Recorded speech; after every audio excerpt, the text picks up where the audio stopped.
OTS est là pour tous vos besoins en matériel électronique et électroménager.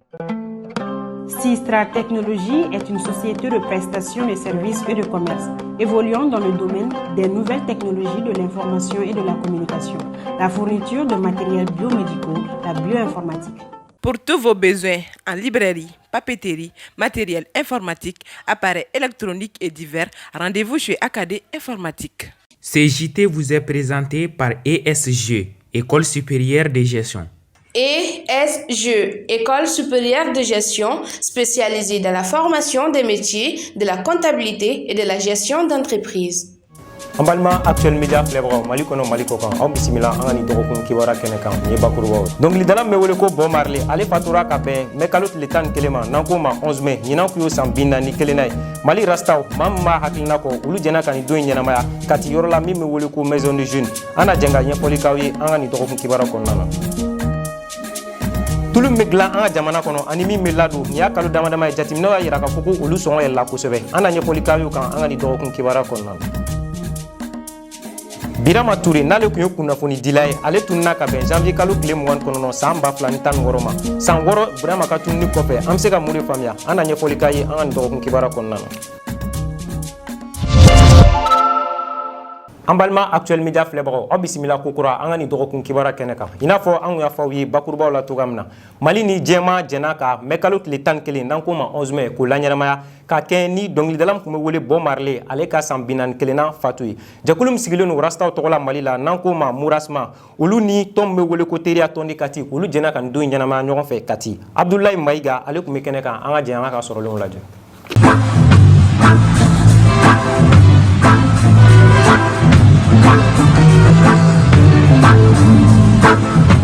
Arabadon mai kalo tile 11 san 2022 o tun ye Robert Nesta Marley ni bɛɛ b'a dɔn Bob Marley ka soma yɛlɛma san 41nan ye i n'a fɔ san tɔw Murasma n'o ye Mali rasta jɛkulu ye a y'a don ɲɛnamaya nka ɲina o ni Kati teriya tɔn jɛra k'a kɛ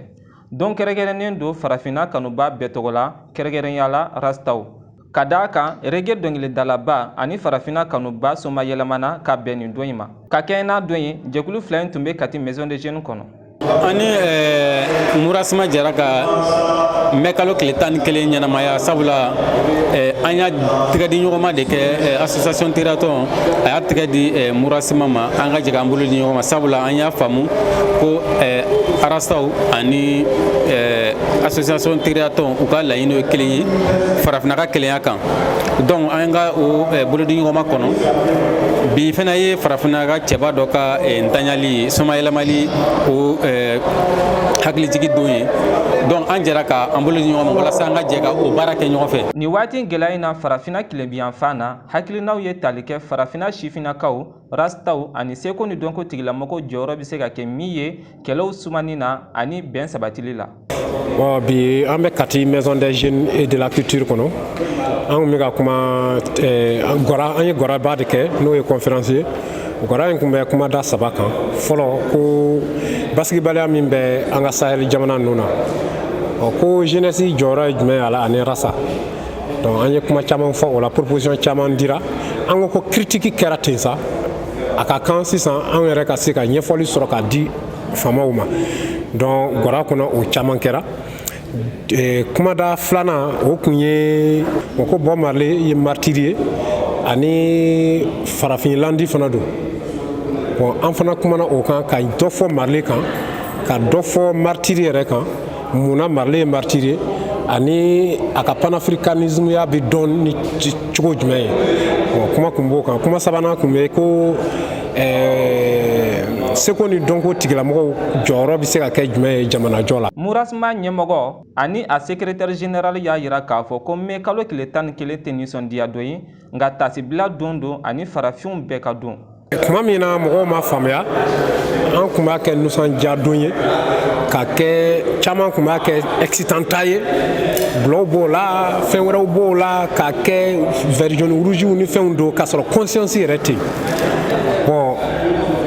rasaya dun ka philosophie kɔnɔ mɔgɔ sa don o man ka kɛ ɲɛnajɛ don ye et surtout Bob Marley somɔgɔw yɛrɛ y'a ɲini diɲɛ fɛ ko mɔgɔ si kana nisɔndiya kɛ nin don a ka kɛ tasibila ye ka ɲɛsin Marley yɛrɛ ma ka sarakaw bɔ a ye donc hali ni an bɛ ɲɛnajɛ kɛ a ka fisa fana an ka a ɲɛnamaya kɛ cogoya wɛrɛ la o de an bila o la donc an ka yeli la mɔgɔ ka saya don dati mana se o tuma mana se bon an fɛ ɲɛnajɛ don tɛ nka tasi bila don.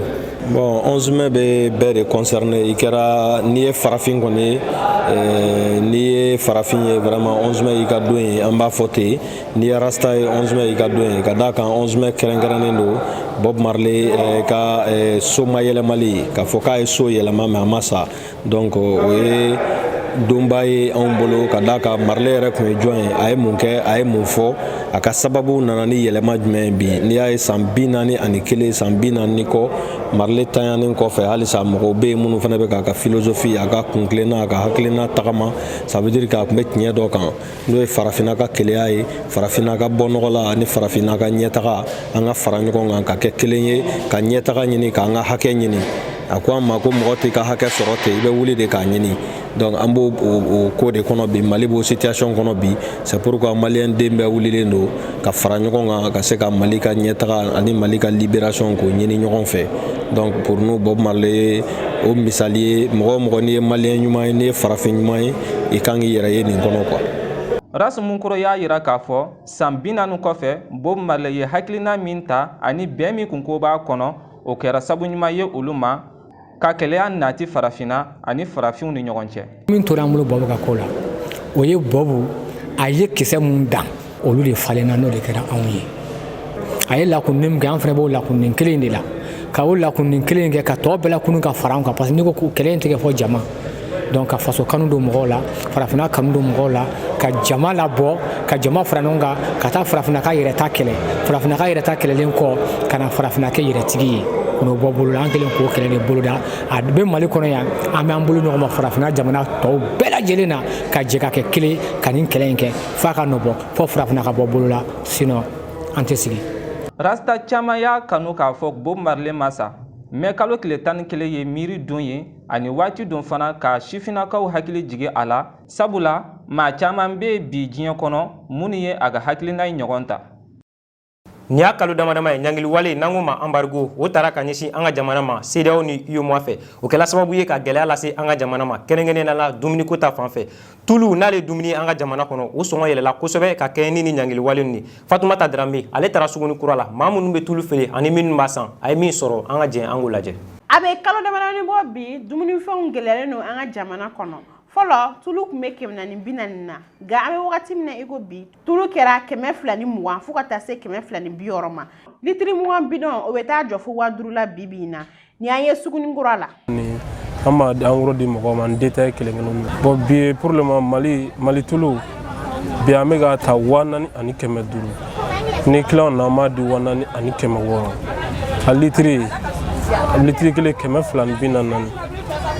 o ye litiri détail mun bɛ bɔ kɔfɛ o litiri 300 bon o 20 an b'o di 4480 tulu bilenman 20 litiri bi 4460 parce que an b'a ta 4500 n'an ye passe ni fɛnw bɔ la an b'a di 4460. Bi na musolakaw bɛɛ bɛ ka kule ni sugu gɛlɛya ye. Walayi ne hakilina in kɔni ye mun ye bi an bɛ sɛgɛn de la bi parce que tulu degun de bɛ anw kan yan bi an bɛ yɔrɔ min na fo tobili yɛrɛ nege bɔra an na n'a fɔra tulu i tɛ se ka tobili kɛ n'i ma tulu k'a la tulu fana gɛlɛyara fo k'a dama tɛmɛ diɲɛ don o don a bɛ ka yɛlɛ don o don a bɛ ka yɛlɛ aw faw dun tɛ ka wari caman d'an ma ne hakilina ye mun ye kɔni an bɛ Mali kɔnɔ yan nɔ n'a fɔra ko tulu bɛ bɔ anw yɛrɛ fɛ yen nɔ k'an yɛrɛ tɛ se k'an yɛrɛ ka tulu dun an ka tulu ka gɛlɛn n'an y'a san fana kasa b'a la kasa ko in jila a y'o lagɛ fana koyi a ye mulu bɛ bɔ kɔ kan kasa tulu la n'an y'olu fana an nana jɔ k'an bulu kɛ nan na a tɛ se ka san. Tulu kɔni ka gɛlɛn ne ba an bɛ tulu sa tulu tana tɛ yen wa mugana yɛrɛ ka dɔgɔ an ka daga la an kɔni tulu ka gɛlɛn bɛɛ b'o dɔn wa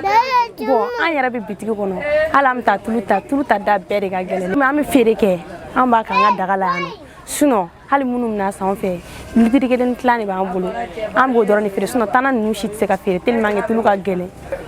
an tɛ se ka tulu tana feere an tɛ se ka mugana feere litiri 1 tilan dɔrɔn an b'o de feere o fɛnɛ o ka gɛlɛn tulu kɔni ka gɛlɛn bɛɛ b'o dɔn. Ni feerekɛla in ma lakɔnɔya k'a fɔ ko sɔngɔ kelen tɛ tulu la bi bi in na. Min bɛ feere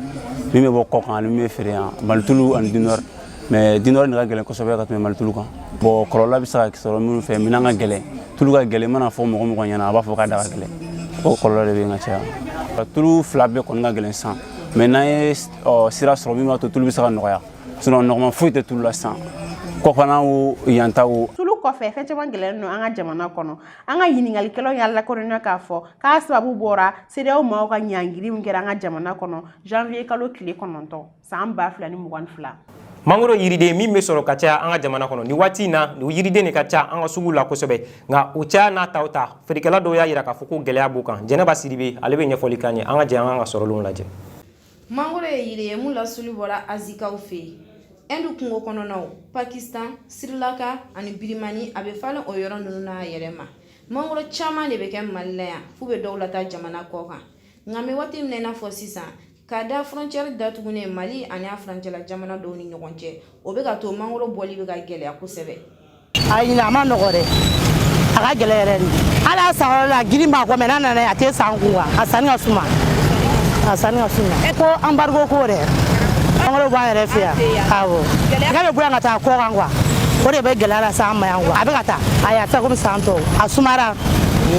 ka kelen t'a pirigo la quoi dɔw ta da ka nɔgɔ dɔw ta da ka gɛlɛn. An bɛ waati min na ko sisan mangoro de ka ca sugu la kosɛbɛ wa suguya caman de bɛ yen nɔ ni feerekɛla in b'o de fɔ an ye. Nin ye nungurunin nin ye fɛngɛ ye koyokoyo nin ye kɛnte fɛngɛ ye jule u b'a fɔ nin ma ko 1 kilo nin ye kɛnte ye nin ye denbilennin ye olu de b'an kun yan. Dɔw y'a jira k'a fɔ k'a sɔngɔ ka gɛlɛn Monsieur Mayiga ko hali n'a sɔngɔ gɛlɛyara ka tɛmɛ nin kan ale b'a san sabula mangoro ka d'ale kosɛbɛ. Tiɲɛ yɛrɛ la nafaba de b'a la ne bolo parce que a ka ɲi alimentation ma injection fɛnɛ a ka ɲi ma trop et puis c'est un truc de défatigant quoi. Bon en général tuma bɛɛ ne bɛ mangoro dun tuma bɛɛ ne b'a dun a ka di n ye ni dumuni kɛ kɔfɛ ni tilala dɔrɔn ka mangoro dɔ ta ka dun. Afrique awɔ kuma caman tɛmɛ tɛmɛ mangoro sa a ka gɛlɛn a gɛlɛyalen don nin waati la différence dɔɔni b'u cɛ parce que n'i y'a jateminɛ fɔlɔ la i bɛ mun sɔrɔ den 3 sisan o prix bɛ bɛn den 2 prix de ma. Vitamine C de bɛ mangoro la wa ka mangoro don yanni i ka sɔrɔ fana don o nafa ka bon kosɛbɛ k'a fara a bɛ nafa min se adamaden farikolo ma mangoro bɛ labɔli min kɛ kɔ kan o bɛ dɔ fara Mali yɛrɛ ka sɔrɔ kan. Ka kɛ ni Birama Ture ka tununu hukumu kɔnɔna ye Mali finitigira ka kɔrɔ bɛ wele Papa Mambi Keita ni dɔw ko ma l'épervier du Mande ale minɛna ka lasago sigida 4nan kiribulon maaw fɛ ka bɛn ni mɛkalo tile 6 ye san 2022 an bɛ se ka mun de faamu ni koɲɛ in na Aminata Igre Kulibali ale bɛ ɲɛfɔli k'an ye. Ɲinɛ y'a sanji 6 ye kunnafonidila Birama Ture tununa an ka kunnafoni sɔrɔlenw b'a yira na k'a fɔ ko ni kunnafonidina in kun bɛ ka ɲɛɲinini kɛ waleya kan min kun bɛna kɛ sababu ye k'an ka jamanakuntigi kɔrɔ denkɛ n'o ye Karim Keita ye k'o coron ale min bolilen do bi ka taa yɛrɛ dogo. San caman tɛmɛnen o kɔfɛ ka sɔrɔ dama don nin ko in na ɲinini sɛbɛn bilala Karim Keita nɔ kan juillet kalo tile 5 san 2021 waati damada o kɔfɛ Musa Jawara n'ale ye sécurité d'état ɲɛmɔgɔ ye ale fana minɛna k'a lasogo yan'a ka kiri don cɛ juillet kalo tile 29 san 2021 jalaki minnu bɛnnen don a kan o dɔ ye k'i den ka mɔgɔ minɛ ani k'a nima tɔɔrɔ mai kalo tile 6 san 2022 tɛmɛlen Bamako 3e arrondissement inspecteur kɔrɔ n'o ye Papa Mambi Keita ye fana minɛna k'a lasogo yan'a ka kiri don cɛ n'an b'a fɔ o ma placé Soumana de dépôt a yirala k'a fɔ k'ale ye seere Birama Ture ka tununi na sani faamuyali ka sɔrɔ nin ko in tɔ la Karim Keita ni bɛɛ kelen do k'i tigɛŋɔni ɲɛsin u ma bi a yirala k'a fɔ k'ale dogolen do Korowarikaw fɛ yen nɔ min ye Korowari ɲɛmɔgɔw ye olu ma mandat d'arrêt international in labaara fɔlɔ. Sisan jamana kɔnɔ kibaru a n'a kɔkan kibaru o na lasaw ma teliyala Nana Kadija Kone fɛ. An ka jamana kɔnɔna kibaru Mali ni Faransi cɛ bɛ ka gɛlɛya ka taga fɛ Jean-Yves Le Drian n'ale ye Faransi minisiri min ka ca bɛnnen don an ka jamana ni jamana wɛrɛw ka ko ɲɛnabɔli ma ale n'a denkɛ welelen don Mali sariya bulon maaw fɛ ka d'a kan sɛgɛsɛgɛli sɛbɛn bilala u tɔgɔ la mun b'a yira k'a fɔ k'u nɔ minɛna sɛbɛn dilanna n'o ye passeport ye yuruguyurugu sira fɛ ni sɛbɛn bilala sen kan arabadon mai kalo tile 11 san 2022 min b'a yira k'u welelen don Bamako tribunal ba la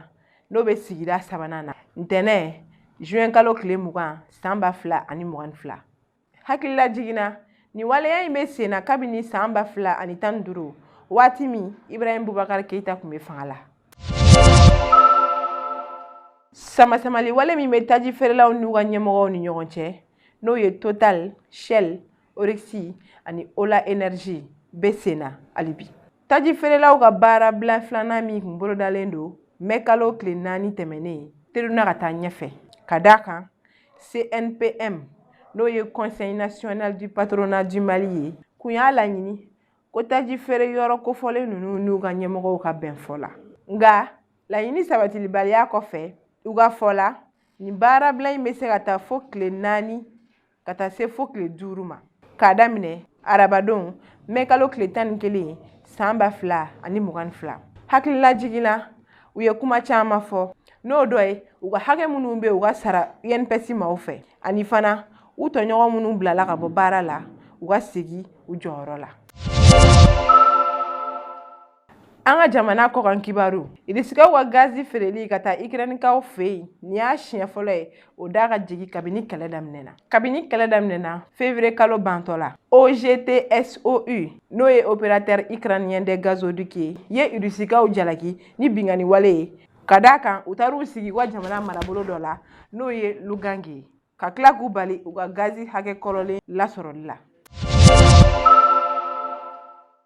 Afganistankaw fɛ yen alamusa mɛ kalo tile 12 san 2022 u ka jamana tilebiyanfan marabolo ɲɛmɔgɔw ye balili kɛ min na cɛ ni muso tɛ dumuni kɛ ɲɔgɔn fɛ bilen restaurant kɔnɔ hali n'o y'a sɔrɔ u furulen don. Kabini u nali fanga la ka bɛn ni uti kalo ye u ye dankari dɔɔni maaw ka hakɛ la o ni ka jagoya sariya dɔ sigi cɛw ni musow ni ɲɔgɔn cɛ ka kɛɲɛ n'u ka faamuya ye sariya ko ta fanfɛ n'o ye silamɛya sariya ye. Hakilila jigina dɔgɔkun tɛmɛnen u ye sɛbɛn dɔ bɔ n'a bɛ f'o ma ko degɛrɛ min na muso bɛɛ kan k'i yɛrɛ datugu jama la. An balima actuel media filɛbagaw ni de bɛ dasigi an ka nin dɔgɔkun kibaruya la aw ni ce aw ka ɲɛmadali la aw k'an bɛn diɲɛ waati wɛrɛ.